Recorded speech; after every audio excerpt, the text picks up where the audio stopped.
구원과 믿음, 요한복음 5장 19절에서 30절 말씀으로 오늘도 하나님을 경험하기 원합니다. 죄로부터의 구원은 살아계시고 오늘 이 시간에도 역사하시는 전지전능하신 하나님의 한없는 사랑의 은혜입니다. 아멘이죠? 그리고 이 구원은 하나님의 전적인 주권이시기도 합니다. 이 또한 아멘입니다. 즉 하나님만이 허락하실 수 있는 절대적인 권한이 있는 영역이라는 거예요. 인간은 할 수 없는, 오직 창조주이신 하나님만이 하실 수 있는 그런 영역이기 때문에 중요한 게 뭐냐면 이 사실이 믿어져야 구원을 받을 수 있다라는 거예요. 지금 그것 때문에 우리가 늘 마음속에 믿음을 갖기를 원하는 겁니다. 아무리 학문적으로 뛰어나고 많은 것을 소유하고 갖고 있고 또 논리적으로 많은 것을 알고 있다 해도 이 구원의 문제는 상당히 실제적인 삶이기 때문에 우리의 일상과도 같은 거기 때문에 경험으로만 알 수밖에 없습니다. 그래서 좀 생각해 봤어요. 좀 쉽게 어떻게 이것을 조금 더 이해할 수 있을까? 지금은 굳이 지도책을 펼치지 않아도 미디어를 통해서나 책을 통해서 전 세계의 나라에 대한 정보들이 그죠? 이렇게 딱 펼쳐진단 말이에요. 쉽게 우리가 접할 수가 있어요. 그래서 이런 나라가 있고 이런 사람들이 있고 어디에는 뭐가 있고 이런 것들을 쉽게 접할 수 있단 말입니다. 그죠? 그래서 그 간접적으로 그것을 우리가 체험하면 체험한다고 할 수 있어요. 근데 한 가지 문제가 되는 게 뭐냐면 맞아요. 거기에 있는 것도 맞고 또 사람들이 존재하는 것도 많은데 때로는 그것이 그 책이라든지 어떤 미디어의 한계성의 문제가 뭐냐면 불완전한 왜곡이 또 거기에 숨어져 있을 수 있다라는 거죠. 그리고 내 자신이 그 자리에 있는 것이 아니기 때문에 그것이 정확한 사실인지에 대한 것도 사실은 모를 수도 있는 겁니다. 그럼에도 불구하고 특별한 이유 외에 우리는 그것을 그냥 의심 없이 이렇게 받아들이는 성향이 있단 말이에요. 즉 우리의 일상이 존재하고 거기서 벌어질 수 있는 수많은 일들에 대해서 우린 그것을 받아들이고 인정하고 적응해 나가면서 살아가고 있는 게 우리의 모습이라는 거죠. 거기에는 희노애락이라는 오감을 느껴가며 살아가고 있는 거예요. 이 감정은 그러면 어떻게 반응하며 어떻게 그것이 나타나서 표현되는 것일까? 궁금하지 않습니까? 이것은 그 상황에 대한 믿음에 근거한다라는 걸 여러분 아세요? 그렇잖아요. 그 상황이 내게 받아들여졌을 때 내가 그것을 희노애락으로 표현하고 있다라는 겁니다. 즉 믿음이라는 것은 받아들이는 거구나. 그 믿음을 따라 사람 마음이 움직이고 몸이 반응을 한다는 겁니다. 이것을 감정에서 다양한 모습으로 표현한다라는 거예요. 이 차원에서 구원의 문제도, 구원과 믿음의 문제도 우리의 마음 안에 표현되는 그 감정들에 대한 것들을 봤을 때 구원에 대한 그 갈망함, 갈급함이 거기에 있다라는 겁니다. 한번 생각해 보세요. 우리가 느낄 수 있는 수많은 감정이라는 것이 어떤 기준에서 희노애락을 결정할까? 맞죠? 나도 모르게 나오는 웃음, 눈물. 그거는 누가 시켜서가 아니라 내 스스로가 반응을 한 거예요. 내 감정이 그것에 대해서 반응을 한 거예요. 그렇죠? 누가 알려주지 않았어요. 그럼 그 감정의 기준들이 어디서 왔냐 이겁니다. 이것은 슬픈 거기 때문에 울어야 되고 이것은 기쁜 거기 때문에 웃어야 되고 수많은 감정의 표현들은 그 기준들은 어디서 왔느냐 이거예요. 그런데 사람들은 공통적으로 재미있는 우스운 얘기가 있으면 그것이 다 같이 약속은 하지 않았지만 그것을 가지고 다 같이 웃는단 말이죠. 또 어떤 슬픈 모습을 보면 다 같이 그것에 대해서 슬퍼한다는 거죠. 재밌지 않습니까? 누가 알려주지 않았는데 그것을 내가 자연스럽게 알고 있다라는 거죠. 왜요? 그게 바로 사람이 사람과 의사소통하는 데 매우 중요한 역할을 하더라는 겁니다. 하지만 때로는 그 공감에 대한 이해와 해석이 서로 다를 때가 있어요. 그랬을 때 나오는 감정이 갈등이라는 겁니다. 맞죠? 신앙도 동일하다는 얘기예요. 그러니까 사람들이 공통적으로 느껴지는 그 감정에 대한 그런 반응의 소통이 서로 맞는 것을 가지고 모인 곳, 그렇지 않습니까? 그런 공동체, 이렇게 신앙을 갖는 그 모임이 된다는 거죠. 뭐 이렇게 몇 가지 설명했지만 사실 어떻게 보면 이 설명이 참 부족하다라는 생각이 듭니다. 뭘 또 어떻게 해야 될까 했을 때 참 어려운 부분일 수 있다는 거예요. 하지만 중요한 것은 사람은 자기 자신에 대해서 그렇게 많이 알고 있지 않다라는 거예요. 그거는 사실 인정하잖아요. 여러분은 감정을 스스로 지배하고 있습니까? 아니면은 그 감정에 지배당하고 있습니까? 사람이 스스로 자기 감정을 지배하고 그것을 유지하는 것, 그거 쉬운 일이 아니잖아요. 그래서 나도 내 자신을 모른다고 자꾸 얘기하는 거예요. 왜냐하면 수많은 경우 선택에 대한 오류가 상당히 발생하는 경우라는 게 지금 현실이잖아요. 우리는 잘한다고 선택해 갔지만 어느 때 보면 그것이 잘못된 선택인 경우가 많다는 얘기죠. 그게 감정이라든지 이런 어떤 그런 부분들이 뒤섞여서 나온 결과물들이에요. 그런 표현들이라는 거죠.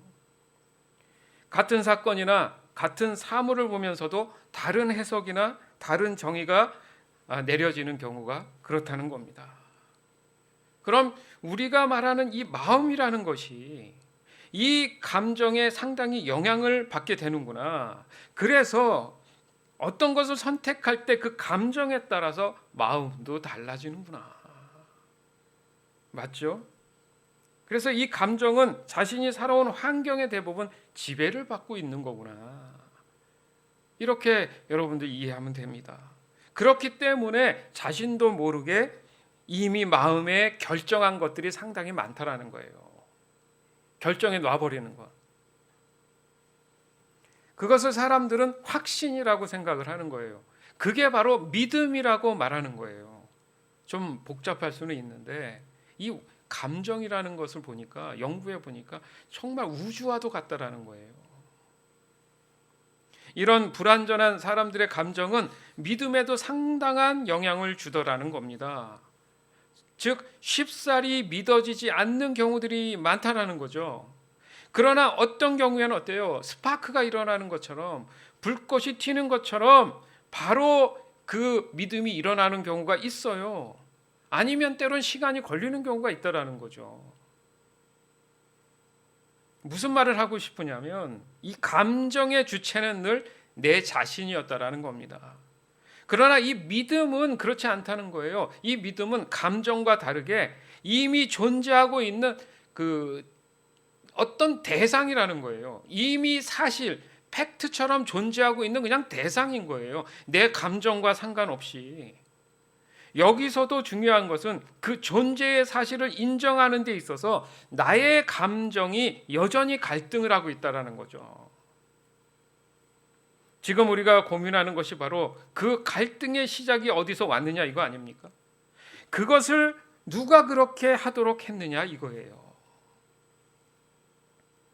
적어도 알 수 있는 게 그 감정을 지배하는 그 눈앞에 내 자신의 현실이 있다라는 거죠. 그 현실이 나의 감정의 기준이 항상 되었다라는 거죠. 상당히 공감하실 겁니다. 본의 아니게 내 감정 스스로가 능동적인 게 아니라 내 눈앞에 보이는 현실이 나의 감정을 조절하고 있다라는 겁니다. 그래서 감정이 우주와도 같다라는 거예요. 그래서 감정이 바뀔 수도 있다라는 얘기를 하는 겁니다. 즉, 이 현실이 나를 지배하고 있기 때문에 그 현실에 맞는 이 감정이 모든 것을 판단하게 만든다 이거예요. 그것이 마음으로 굳어진 상태. 그걸 우리는 믿음이라고 착각을 하는 거예요. 이런 현실에서 그런 현실이라고 한다면 그 사람에게 예수를 믿고 구원받으세요.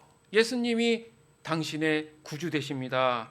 이렇게 얘기한다면 그 사람들 그 사람의 마음 안에는 해석을 어떻게 하겠습니까? 지금 나의 벌어진 이 현실의 문제를 당장 해결할 수 있다고? 그럼 한번 믿어볼까? 이런 감정이 일어난다는 거예요. 하지만 자기가 생각했던, 자기의 감정에 생각했던 그런 결과가 오지 않으면 에이, 아닌 것 같아. 분명히 자기가 자기의 감정의 기준을 가지고 얘기한 것 같아도 앞에 펼쳐져 있고 보여져 있는 현실에 대한 기준이 나의 감정을 만들었는데 모든 것을 내가 그것을 조절하고 컨트롤할 수 있다라고 지금 착각할 수 있다라는 겁니다. 그러나 예수 믿고 구원받는다는 것은 당장의 현실의 문제를 해결해 준다는 단순한 종교성이 아니라는 사실, 이게 믿어줘야 된다는 얘기예요. 성경은 말씀하십니다. 구원은 죄로 인한 사망에서 건져주시고 영생함을 누리게 하기 위한 하나님의 뜻이라고. 지금 당장의 현실을 해결하기 위한 하나님의 뜻이 아니라 성경 어디를 봐도 죄로 인해서 죽을 수밖에 없는 그런 사람들을 건져내서 영생함을 누리게 하려는 하나님의 궁극적인 뜻이 있다라는 거. 이게 사실의 현실의 대상이 돼야 된다는 얘기예요. 즉 하나님이 허락하신 구원의 은혜는 그 기준이 영원한 나라에 있다라는 겁니다. 따라서 그 소망을 가지게 된다는 것이죠. 그 소망을 가지고 있는 사람은 지난 과거에 가지고 있었던 그 감정들의 굳어진 그 마음이 완전히 사라지고 하나님이 주시는 하나님의 완전한 그 마음이 채워져서 예수님의 그 재림을 기다리는 것, 그게 현실이 돼야 된다는 얘기예요. 그게 구원받은 사람의 현실이 돼야 된다는 얘기예요. 우리가 현실을 얘기할 때 믿는 자의 현실, 무엇을 기다리고 있는가, 무엇을 소망하고 있는가. 저는 이제 예수님의 재림과 영원한 하나님 나라에 들어갈 것에 대한 것을 현실로 받아들여서 그것을 바라보고 삽니다. 아니면요, 오늘 하루도 먹고 살기 힘든데 이 현실을 벗어날 수 있다면 내가 한번 믿어보겠습니다. 이 차이라는 거예요.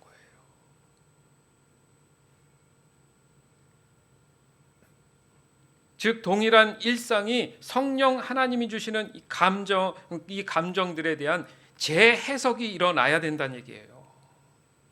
똑같은 일인데 관점이 다르다. 늘 우리가 시선이 다르다는 얘기를 하듯이 지금 그 감정이 하나님으로 인해서, 성령 하나님으로 인해서 재해석이 돼야 된다는 얘기입니다. 거기서 나온 말씀이 마가복음 9장 23절이에요. 예수께서 그에게 말씀하셨다. 할 수 있으면이 무슨 말이냐? 믿는 사람에게는 모든 일이 가능하다. 아멘. 믿는 사람에게는, 요거를 아까 말씀드린 관점이 다른 해석이 되다 보면 한번 내가 믿어보면 내가 마음 먹은 걸 다 해준다는 거구나, 이렇게 들린다는 거죠. 맞죠? 이게 말은 맞단 말이에요. 근데 이 말씀은 그 말씀 하신 게 아니에요.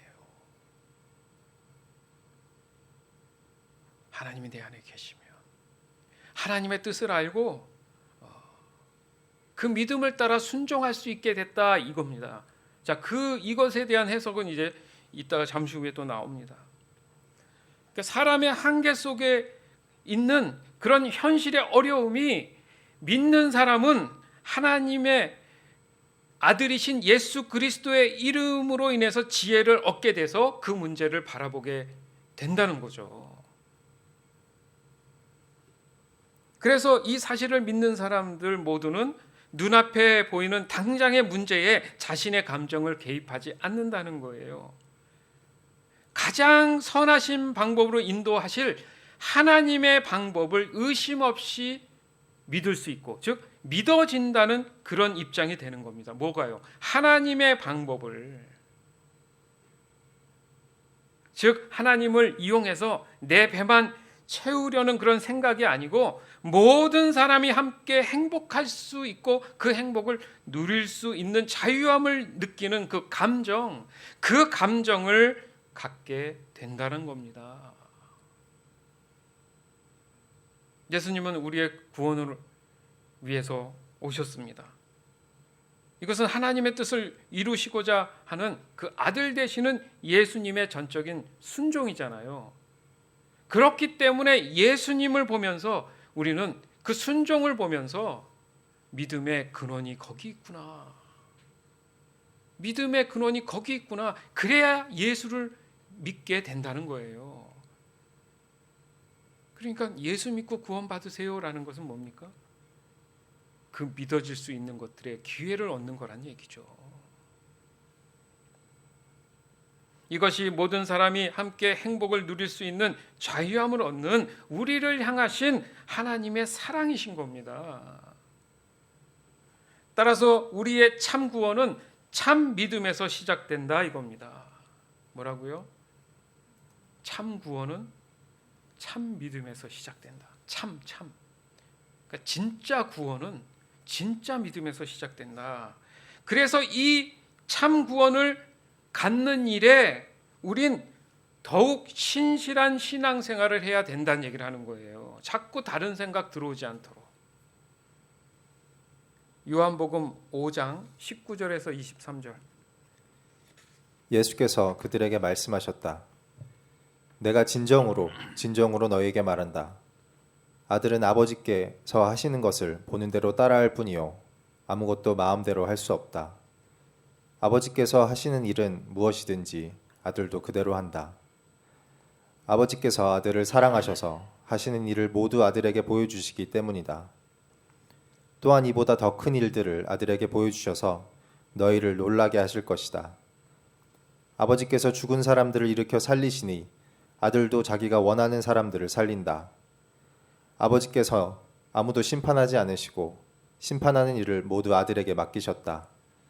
그것은 모든 사람이 아버지를 공경하듯이 아들도 공경하게 하려는 것이다. 아들을 공경하지 않는 사람은 아들을 보내신 아버지도 공경하지 않는다. 아멘. 보세요. 아무것도 마음대로 할 수 없다. 믿음의 근거입니다.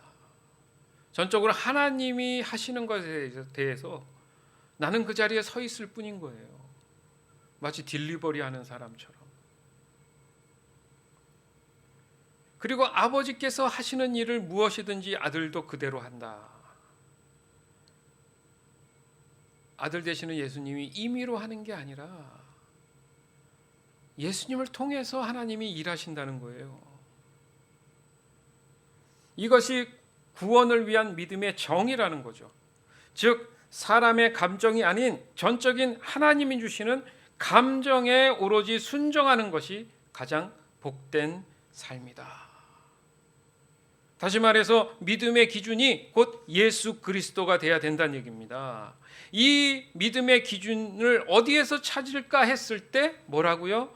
예수 그리스도의 말씀을 받아들이는 것, 믿어지는 것이라고 표현한다는 거죠.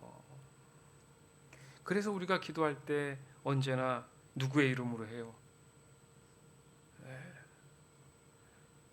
막 내가 이기적으로 이것도 하고 싶고 저것도 하고 싶으니까 하나님 주세요 해놓고 예 주실 거죠 하고 일어나는 게 아니잖아요.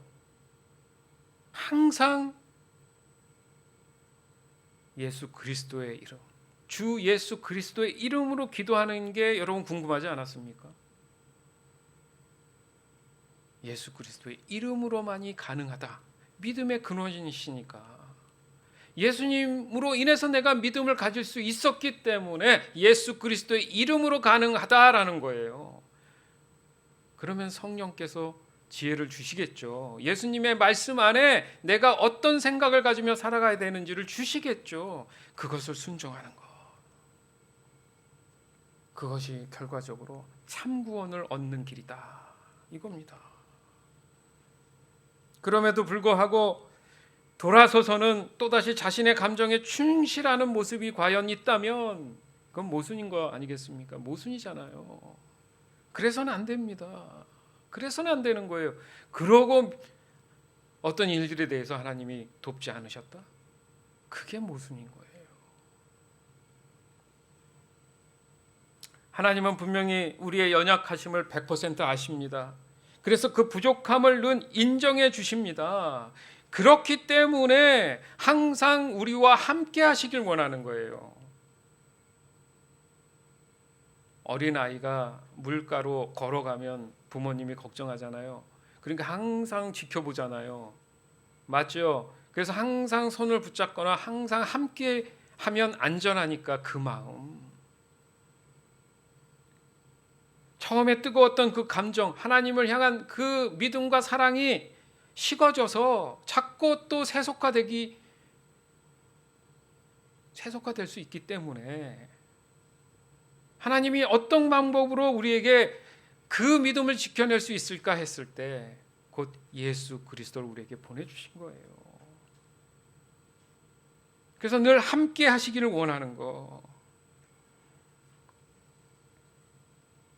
예수님이 육신의 이 연약함을 인정했기 때문에 하나님의 사랑을 강조할 수밖에 없다는 거죠. 우리 아빠가 내가 물가에 갔을 때 물에 행여 빠져서 죽을까 봐 나를 늘 저렇게 지켜보시고 안전하게 보호해 주시는구나. 왜? 나를 사랑하시니까. 감사하다. 그럼 믿어지지 않겠습니까? 그러면 어떻게 하라고 순종하겠죠. 그래서 20절에 보면 아버지께서는 아들을 사랑하셔서 하시는 일을 모두 아들에게 보여주시기 때문입니다. 아들아, 너가 잘 몰라서 그런데 물가에 걸어가다 보면 잘못하면 빠져서 죽는 거야.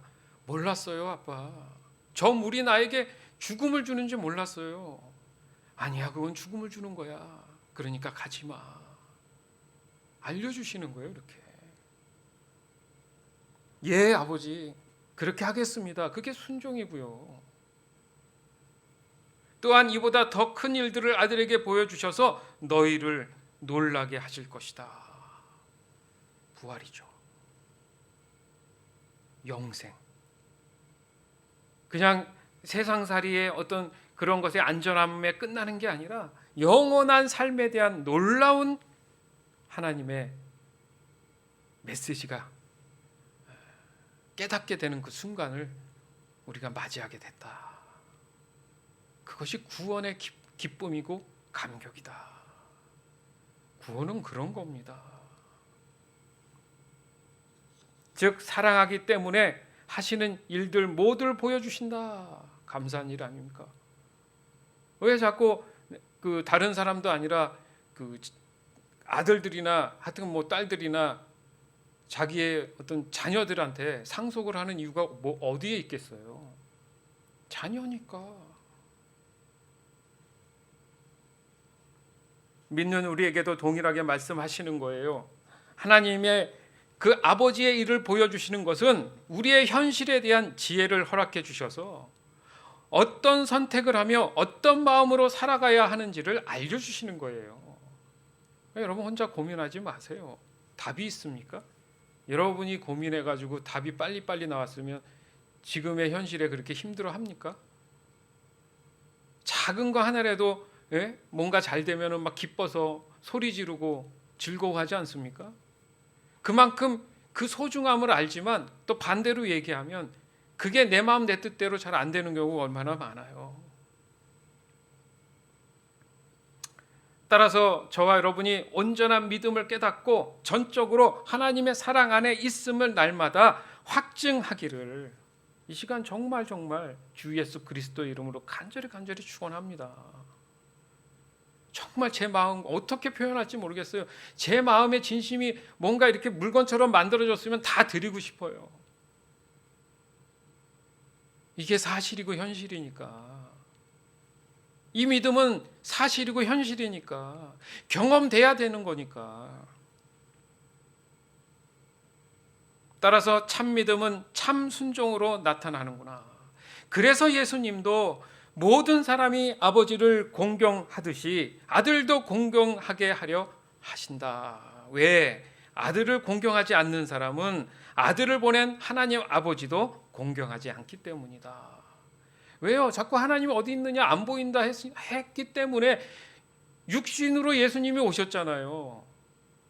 예수님도 하나님이신데 보여주셨잖아요. 그러니까 나를 본 자는 아버지 하나님을 본 자다. 뭘 어떻게 더 증거를 내밀으라는 얘기입니까?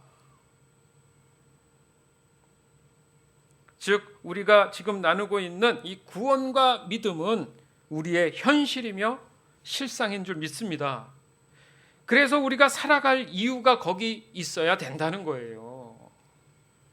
요한복음 5장 24절에서 26절. 내가 진정으로 진정으로 너희에게 말한다. 내 말을 듣고 또 나를 보내신 분을 믿는 사람은 영원한 생명을 가지고 있고 심판을 받지 않는다. 그는 죽음에서 생명으로 옮겨갔다. 내가 진정으로 진정으로 너희에게 말한다. 죽은 사람들이 하나님의 아들의 음성을 들을 때가 오는데 지금이 바로 그때이다. 그리고 그 음성을 듣는 사람들은 살 것이다. 그것은 아버지께서 자기 속에 생명을 가지고 계신 것 같이 아들에게도 생명을 주셔서 그 속에 생명을 가지게 하여 주셨기 때문이다. 아멘. 굉장히 중요한 말씀입니다, 여러분. 이번 주는 더더욱 여러분 이 말씀을 나눈 말씀을 정말 반복해서 많이 들으시면 깨달음이 생겨요. 예수님 보세요. 내가 진정으로 너에게 그냥 한번 진정으로 얘기한다 이렇게 하면 되는데 진정으로 다른 성경 버전에 보면 진실로 왜 이렇게 말씀하실까? 야 진짜야 사실이야. 와 답답하네. 정말이라니까. 즉 진리라는 말씀이죠. 그러니 들어보라는 거예요. 야 너희들이 아는 게 그게 다가 아니고 거짓된 게 너무 많아. 진짜가 여기 있어. 세상의 거짓들이나 무가치하고 허무한 것들의 마음 뺏기는 그런 감정에서 좀 벗어나봐. 바라볼 게 따로 있어 지금. 정말 우리가 구원받는다는 의미가 뭔 줄 아니? 이 말씀을 하시는 거예요. 다시 말해서 예수님이 구주 되신다는 말을 듣고 또 예수님을 보내신 분이 하나님이라는 사실이 믿어질 때 아 이게 사실이었구나. 이게 진짜 현실이었구나. 이것을 받아들일 수 있다라는 거예요. 어떻게 설명을 할까? 이게 진짜 사는 건데 정말 사는 게 이건데 여러분 매일 듣는 뉴스가 기쁘세요? 마음이 무거워요. 예? 좀 좋은 얘기 좀 들렸으면 좋겠는데 좋은 얘기는 1이면 안 좋은 뉴스는 9예요. 9.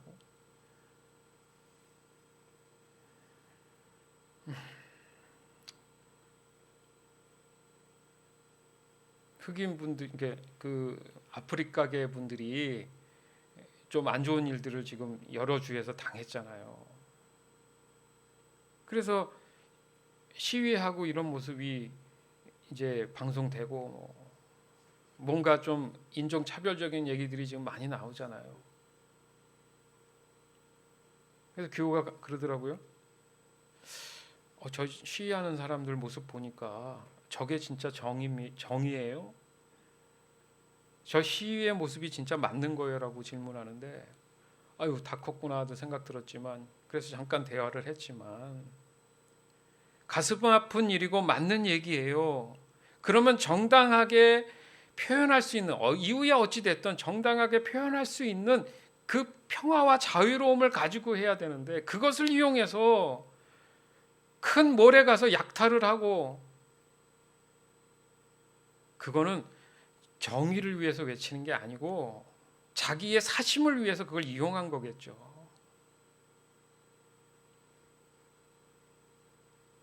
부끄럽다. 진짜 진정한 정의를 표현하지 못한 것 같다. 이렇게 대화를 마쳤지만 우리가 신실한 믿음 생활을 잘해야겠구나 생각이 더 들었습니다. 믿음 안에서 정말 현실적인 구원의 은혜를 우리가 누리고 있다면 지금의 이런 결과도 사실 없다고 저는 생각을 해요.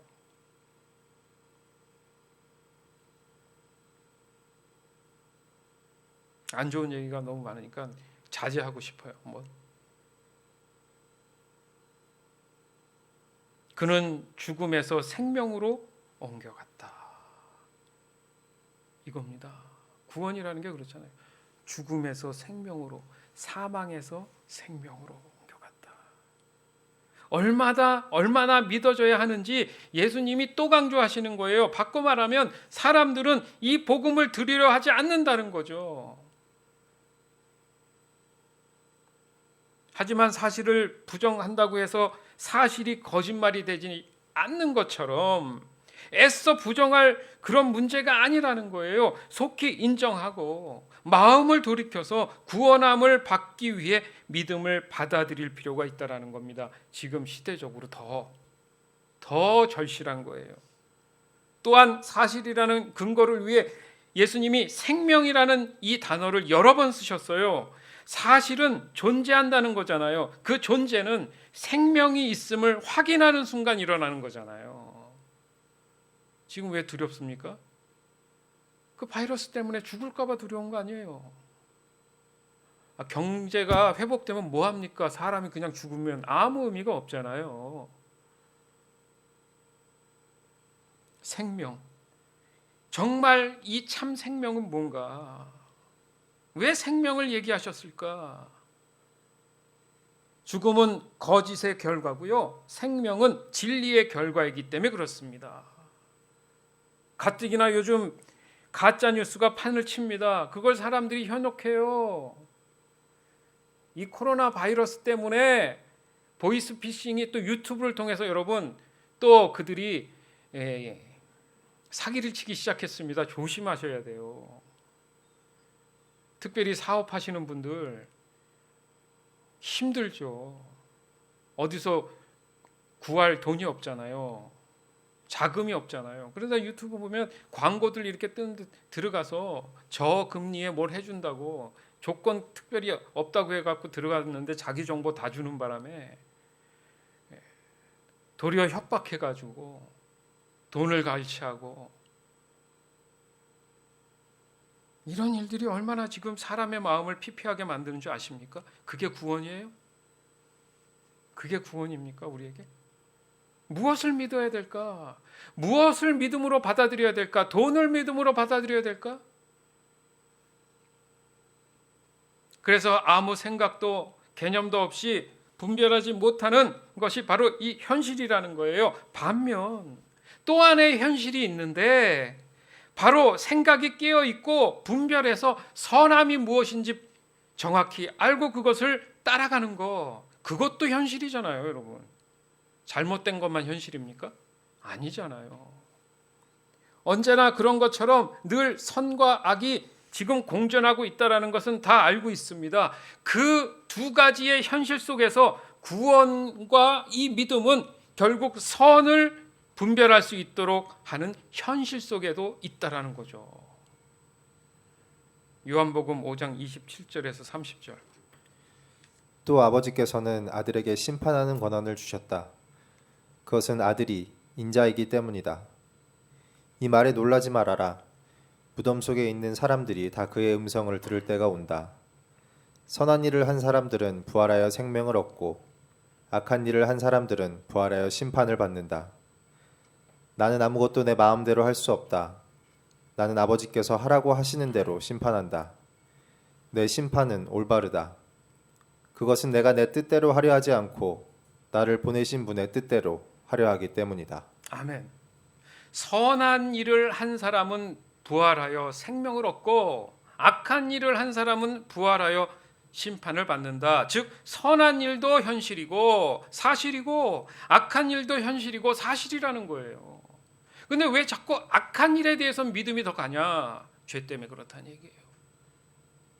그 죄를 벗어나게 하셔서 선한 일에 대한 현실을 보게 하시는 것, 이게 복음이에요. 안 그러면 세상은 다 악한 것만 있어야죠. 법이 있고 어떤 그런 규례가 있어가지고 어느 정도 지켜지니까 사람들 마음속에 있는 죄성이 그래도 꿈틀거려도 지금 참고 있다가 이런 일들에 대해서 빌미를 삼아서 마음에 있는 그 악함들이 나타나가지고 부시고 약탈하고 죽이고 이런 일이 벌어지잖아요. 그게 우리는 현실이라고 믿어 의심치 않지 않습니까? 그러면 하나님의 선하심도 현실이고 그것 또한 믿어 의심치 말아야 된다는 얘기죠. 따라서 예수 믿고 구원을 받는다는 것 또한 사실이며 현실이라는 것을 믿음으로 여러분 고백하시기 바라요. 그러면 당연히 이 현실에서 무엇을 분별해야 할지 힘들게 계산할 필요가 없다라는 겁니다. 예수님처럼 내가 하는 게 아니라 아버지께서 다 하신다. 그것을 나는 수행하고 따를 뿐이다.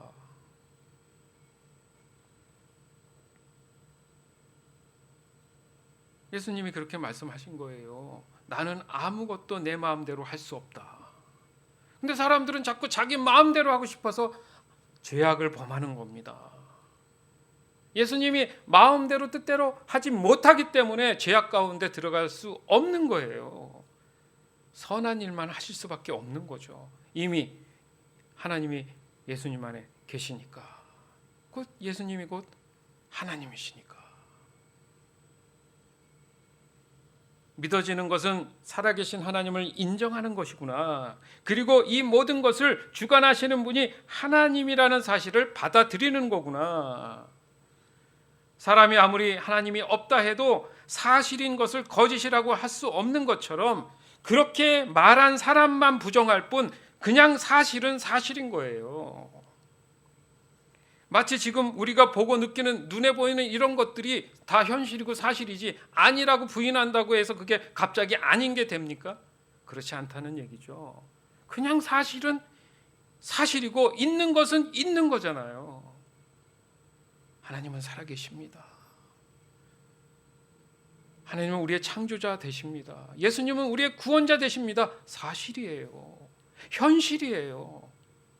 그래서 살 수 있는 방법을 제안했잖아요. 그럼 받아들이는 사람은 구원함을 받는다.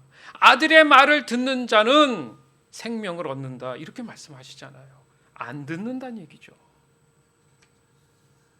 사랑하는 여러분, 지금 우리가 나누는 이 구원은 믿음에 근거합니다. 그리고 그 믿음은 하나님이 주시는 은혜의 선물입니다. 그 증거가 육신으로 오신 예수님이에요. 이것은 그 누구도 부인할 수 없는 인류의 역사적 사실이며 현실입니다. 실존 인물이니까 예수님은. 즉 죄로부터의 구원은 살아계시고 오늘 이 시간에도 역사하시는 전지전능하신 하나님의 한없는 사랑의 은혜입니다. 그리고 이 구원은 하나님의 전적인 주권이십니다. 즉 하나님만이 허락하실 수 있는 절대 권한의 영역이 되는 거예요. 중요한 것은 이 사실이 믿어져야지만이 구원함을 받을 수 있다라는 겁니다. 즉 믿음은 받아들인다는 거예요. 그 믿음을 따라 사람들의 마음이 움직이고 몸이 반응한다는 거죠. 이것을 감정에서 다양한 모습으로 표현하게 되는 거예요. 그게 예배고 찬양이고 감사고 기도고 그게 표현되는 거예요. 우리가 이 구원을 갈망하는 이유가 여기 있습니다. 우리의 참 구원은 참 믿음에서 시작되는 거예요. 이 참 믿음을 갖는 일에 우린 더욱더 우리의 일상에 우리 현실에 하나님을 향한 그 신실함이 나타나야 된다는 겁니다.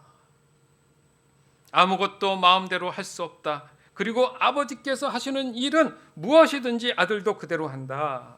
이것이 바로 구원을 위한 믿음의 정의입니다. 사람의 감정이 아닌 전적인 하나님이 주시는 그 감정에 오로지 순종하는 것이 가장 복된 삶이구나. 이것이 믿어져야 된다는 얘기예요. 결론적으로 참 믿음은 참 순종으로 나타난다. 선한 일을 한 사람은 부활하여 생명을 얻고 악한 일을 한 사람은 부활하여 심판을 받게 된다. 명심하세요. 나는 어떤 결과에 나중에 설 것인가. 분명히 두 가지 다 현실입니다. 선한 쪽도 현실이고 악한 쪽도 현실이에요. 그 현실을 내가 어떤 감정으로 이해하고 깨닫느냐에 따라서 그 결과가 생명을 얻을 수 있고 그 결과가 심판에 이를 수도 있다라는 사실입니다. 오늘 나눌 말씀도 한 주간 여러분 여러 번 반복해서 들으시길 바래요. 제발. 그리고 다른 사람에게도 소개해 주세요. 지금 너무 중요한 메시지입니다. 이걸 그 누군가는 갈급해하고 있어요. 방황하고 있어요, 여러분. 왜 전도를 하는데요? 이런 들을 수 있는 그런 통로나 루트가 없기 때문에 그것을 우리가 막 제공을 해줘야 된다는 얘기입니다. 근데 나만 배불려 와가지고 나만 은혜 받고 그건 이기심이에요. 그것도 어떻게든 전해서 아닙니다. 하나님은 살아계시고 현실이에요. 지금 상황을 보세요. 우리는 구원함을 얻어야 됩니다. 우리 함께 듣고 나눔을 통해서 하나님의 살아계심을 우리 인정합시다. 나눠줘야죠. 아까도 말씀드렸잖아요. 모든 사람이 함께 행복을 누릴 수 있는 것, 이게 하나님이 바라시는 거잖아요. 어디 하나님 말씀에 너 혼자만 잘 살아라가 있습니까? 없어요. 그래서 공동체를 만들어 주셨잖아요. 여러분이 하실 수 있는 일이 뭡니까? 이 말씀을 하나님이 주신 사람들, 또 환경에 주변에 있는 사람들에게 나누는 일들입니다. 적극 동참하셔야 돼요. 왜요? 그들이 어떤 순간에 죽을지 모르잖아요. 돌이킬 수 없는 그 결과가 온다면 그는 구원을 받지 못하는 거예요. 따라서 하나님은 오늘도 우리의 마음 안에 계시는 줄 믿습니다. 그래서 이 현실을 우리가 믿음으로 받아들여서 하나님의 그 살아계심이 내 삶에 실질적으로 나타날 수만 있다면 여러분의 현실은 어려운 게 아니에요. 그러니까 답이 전제된 어려움은 쉬워요. 내가 그 답을 잘 모르니까 어려운 거잖아요. 그런데 그걸 누가 주신다고 합니까? 하나님이 다 알려주신다잖아요. 왜? 사랑하시니까. 전제는 하나님을 인정하는 사람. 아멘? 삶의 여유를 갖고 싶습니까? 하나님을 인정하세요. 내 감정이 아닌 하나님이 주신 감정으로 살 수만 있다면 여러분 정말 즐거운 삶을 매일 누리며 살 겁니다. 그런 저와 여러분이 되기를 주님의 이름으로 축원합니다. 누가복음 8장 47절에서 48절. 그 여자는 더 이상 숨길 수 없음을 알고서 떨면서 나와 예수께 엎드려서 그에게 손을 댄 이유와 또 곧 낫게 된 경위를 모든 백성 앞에 알렸다. 그러자 예수께서 그 여자에게 말씀하셨다. 딸아, 내 믿음이 너를 구원하였다. 평안히 가거라. 아멘.